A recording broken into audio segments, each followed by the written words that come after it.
So Gita stories chapter 8. Chapter 8 పేరు attaining the supreme. అంటే భగవంతుని ఇలా అటెండ్ చేయాలి. సో నిన్న చెప్దాం అనుకున్నా. ఓకే, శ్రీల విశ్వనాథ్ చక్రవర్తి ఠాకూర్. ఎవరు? శ్రీల విశ్వనాథ్ చక్రవర్తి ఠాకూర్ వారు భగవద్గీతని ఎన్ని పార్ట్స్ గా డివైడ్ చేసిరు? 3 parts. Yes, very good, nice. So ఏమేమి అవి? జ్ఞానయోగ. సో ఫస్ట్ 6 చాప్టర్స్ ఏమంటారు? కర్మయోగ.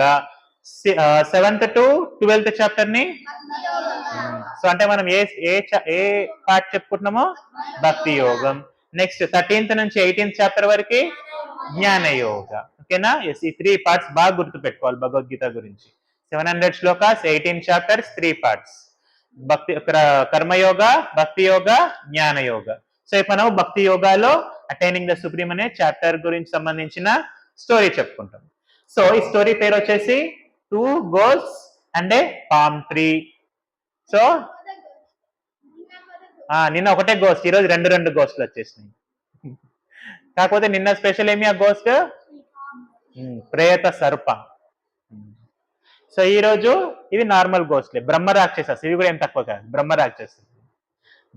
సో ఈ స్టోరీ ఎవరెవరికి చెప్తున్నారు? శివుడు పార్వతికి చెప్తున్నారు. ఏ పురాణంలో? పద్మ పురాణంలో. సో భావ శర్మ అన్నమాట. ఈయన పేరు ఏం పేరు? భావ శర్మ. ఈయన కూడా ఒక బ్రాహ్మణానే. ఈయన ఉండింది ఎక్కడంటే పెద్ద పేరు ఇది, అమర్దకాపూర్. ఎక్కడ? అమర్దకాపూర్. ఓకే, మనం ఫస్ట్ స్టోరీలో ఎవరున్నారు అక్కడ? సుశర్మ. సెకండ్ స్టోరీలో Devashyama. Third Jada. Fourth Bharata. Fifth Pingala. Pingala వాళ్ళ wife Aruna. Yes. Sixth Janashruti. Seventh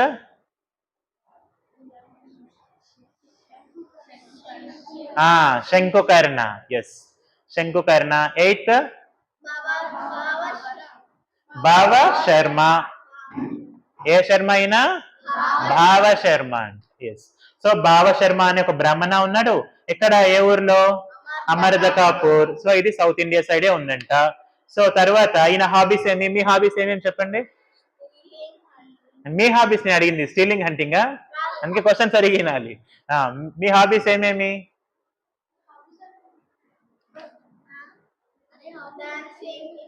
dancing, instrument playing, ఇంకా సింగింగ్. ఇంకా అంటే ఖాళీ సమయాల్లో ఏం చేస్తారు అని. Okay, chanting.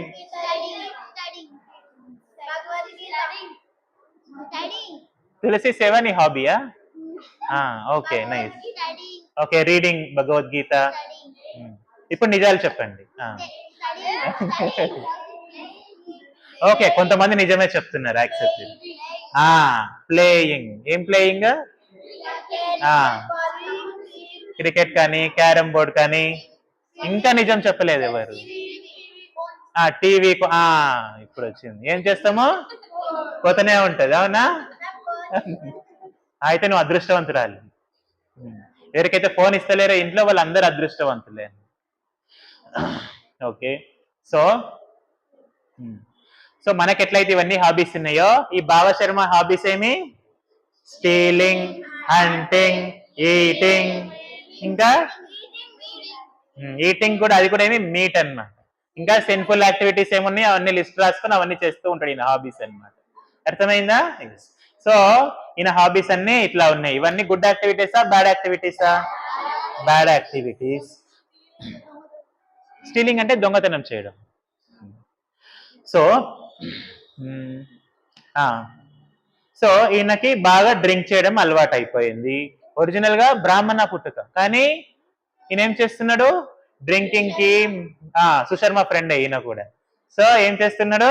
Drinking, eating, meeting ఇవన్నీ కూడా ఈయన చేస్తూ ఉన్నాడు అన్నమాట. సో చేసేసరికి ఒకసారి ఒక దగ్గర పెద్ద పార్టీ చేసుకున్నాడు. సో పెద్ద పార్టీలో చాలా వైన్ తాగేసిండు ఆయన. చాలా వైన్ తాగేసరికి సిక్ అయిపోయింది ఆయన. సిక్ అయిపోయి ఆ సిక్ ఎటుదికి దారి తీసింది? డెత్ అయిపోయింది కదా, ఇంకేముంది? లైఫ్ ఏమైనా యూజ్ అయిందా? అంత మంచి బ్రాహ్మణ లైఫ్ అంటే భక్తి చేసుకోవడానికి అనుకూలమైనటువంటి లైఫ్ లో కూడా ఆయన ఏమీ యూజ్ చేసుకోకపోగా దాన్ని ఉల్టా చేసుకొని ఏమైంది, నెక్స్ట్ లైఫ్ ఆయనకి డెత్ అయిపోయిన తర్వాత నెక్స్ట్ లైఫ్ ఏమైంది, ఒక డేట్ పామ్ ట్రీ లాగా ఆయనకి జన్మ దొరికింది. సో ఒక ట్రీ లాగా జన్మ దొరికిందండి. సో తర్వాత ఏమైందంటే ఆ ట్రీ కిందికి ఆయన కంపెనీ ఇవ్వడానికి 2 బ్రహ్మరాక్షసాస్ వచ్చినాయి. ఎవరు? బ్రహ్మరాక్షసులు వచ్చారనమాట.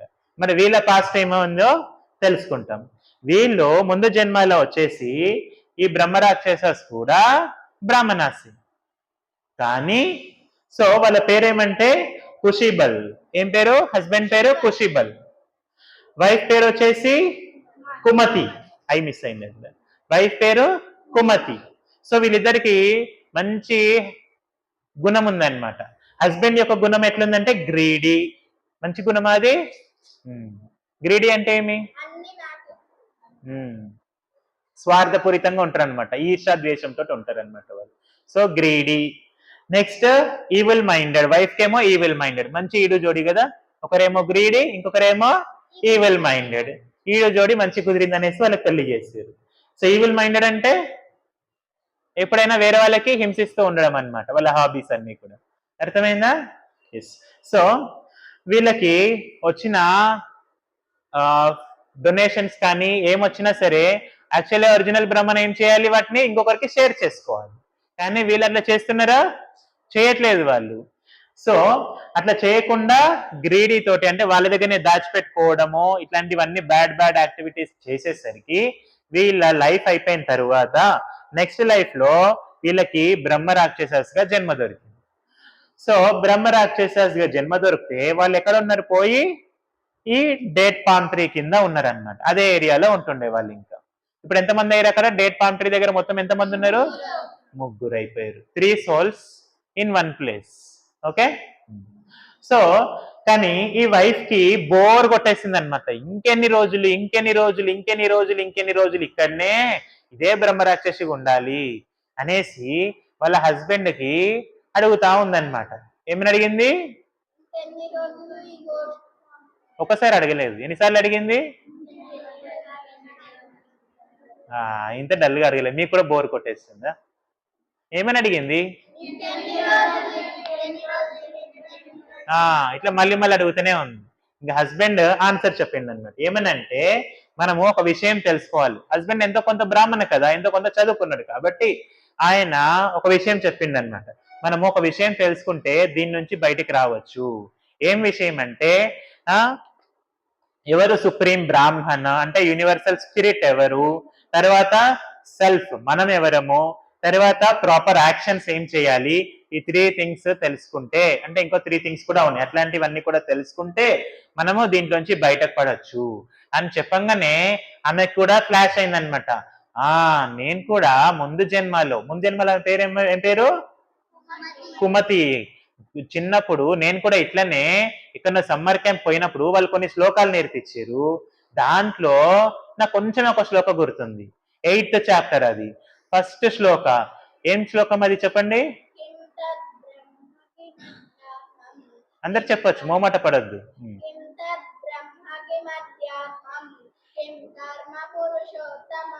ఓకే, 2 parts గా చెప్తాను అంతే. ఆమె అంతే చెప్పింది, మొత్తం చెప్పలేదు, హాఫే వచ్చి ఆమెకి. ఇప్పుడు నువ్వు చెప్పు, అందరు రీసైట్ చేస్తారు.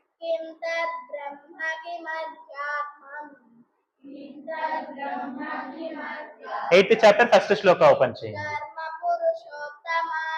కిం కర్మ పురుషోత్తమ. అంతే వచ్చు అనమాట ఆమెకి. నీకు మొత్తం వచ్చి, ఆమెకి అది కూడా రాదు, చూడు సగమే వచ్చి ఆమెకి. మళ్ళీ ఒకసారి చెప్తామా? మళ్ళీ ఒకసారి చెప్పు. కిం తద్ బ్రహ్మ కిమధ్యాత్మం కిం కర్మ పురుషోత్తమ. సో దీని మీనింగ్ ఏమంటే ఎవరు ఆ బ్రాహ్మణ్ అంటే యూనివర్సల్ స్పిరిట్ ఎవరు, తర్వాత ఆధ్యాత్మ అంటే నేను ఎవరు, తర్వాత కిం కర్మ ఏం ప్రాపర్ యాక్షన్స్ అనేసి దాన్నే మళ్ళీ రిసైట్ చేస్తూ ఉంటే అది అర్జున చెప్పింది, కానీ అయినా సరే ఎంత పవర్ఫుల్ చూడండి ఆ శ్లోకము. సో ఆ శ్లోకంకి ఎంత పవర్ఫుల్ ఉంది చూడండి. ఆ శ్లోకం మళ్ళీ మళ్ళీ మళ్ళీ మళ్ళీ చెప్పినందుకు ఈ పామ్ ట్రీ ఒక్కసారి బ్రేక్ అయిపోయి కింద పడిపోయింది. కింద పడిపోయి దాంట్లో ఉన్నది ఎవరు? బాబా శర్మకి నెక్స్ట్ లైఫ్ కూడా మళ్ళీ బ్రాహ్మణగా దొరికింది అనమాట. సో కానీ ఆయన కూడా అద్భుతమైనటువంటి దృశ్యం చూసింది అనమాట. బాబా శర్మకి నెక్స్ట్ లైఫ్ దొరికే ముందు ఈ 2 బ్రహ్మ రాక్షసాస్ని తీసుకొని పోవడానికి వైకుంఠ విమానం వచ్చేసింది. ఏమొచ్చింది? చూడండి ఎంత హాఫ్ శ్లోకానే చెప్పారు వాళ్ళు. అది కూడా మనం సో మెనీ శ్లోకాస్ నేర్చేసుకుంటున్నాం. సో మనం తీసుకెళ్ళడానికి ఏమొస్తుంది? వస్తుందా? ఎవరు కాన్ఫిడెంట్ గా లేరు, కానీ వీళ్ళు కాన్ఫిడెంట్ గా ఉన్నారు. ఫస్ట్ థీమ్కి ఏం కావాలి? ఫెయిత్ కావాలన్నమాట. అర్థమైందా? ఎస్. సో ఇక్కడ వీళ్ళని తీసుకెళ్ళడానికి వైకుంఠ విమానం వచ్చింది, వాళ్ళు వైకుంఠంకి వెళ్ళిపోయారు. సో అందుకనే నెక్స్ట్ లైఫ్ లో బాబా శర్మ ఏం చేస్తారంటే ఎవ్రీడే 8th చాప్టర్ రిసైట్ చేస్తారు. రిసైట్ చేసినాక ఆయన కూడా లైఫ్ అయిపోయినాక ఆయన కూడా భగవంతుణ్ణి చేరుకోగలుగుతారనమాట. ఆయన లైఫ్ లో పర్ఫెక్షన్ వస్తుంది, ఆయన భగవంతుణ్ణి చేరుకుంటారు. అర్థమైంది అందరికీ? సో 8th చాప్టర్ అందుకే చాలా చాలా పవర్ఫుల్. ఎందుకు పవర్ఫుల్ అంటే అర్జున ఉవాచలో ఉన్న శ్లోకం చెప్పినంత మాత్రాన్ని వీళ్ళకి ఏమైంది? భగవంతుడికి యొక్క ధామానికి వెళ్ళడానికి అవకాశం దొరికింది.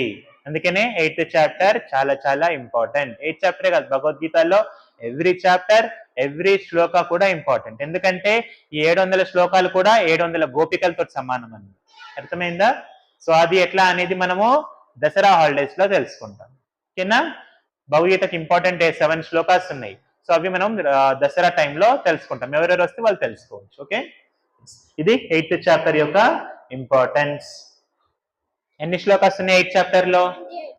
28 శ్లోకాస్. ఓకే, సో కంపల్సరీ అందరు ఎప్పుడు టైం దొరికినా సరే మీ హాబీ ఏం చేయాలంటే ఇప్పటి నుంచి భగవద్గీత శ్లోక రిజిస్ట్రేషనే పెట్టుకోవాలి.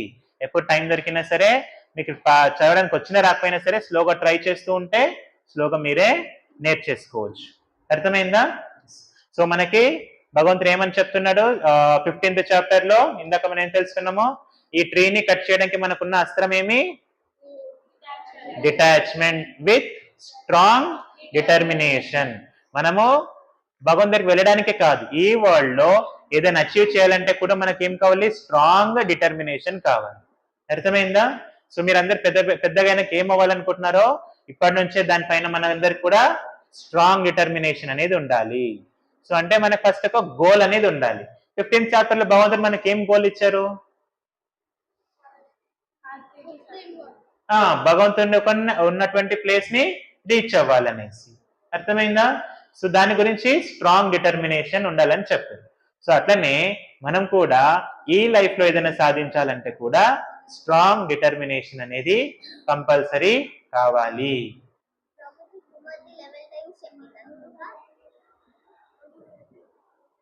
అది శ్లోక ఎండింగ్ లో అట్లా రాస్తారు, 11 times చెప్పిందని కాదు.